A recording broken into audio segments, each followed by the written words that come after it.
onda, to je potrebu da vodiš neke nove članove, znaš. Ja sam njega doveo, on je moj.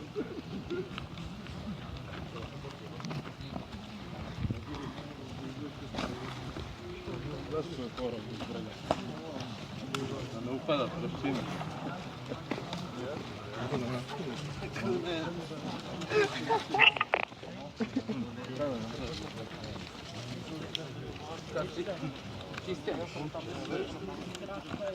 Brate, uvaljaš buljuku pa pritno kako vrište. Koliko ljudi ja vodim i da li još neko on treba da bude ovdje sa mnom? Koja ti sam tu na razini sa ostalima. I checkpoint tamo, što smo posljednji namještali inače. Ponovi? Checkpoint što smo sinoć namještali. Namestili? To je posljednji checkpoint, znači tamo smo. Na razini ste, okej.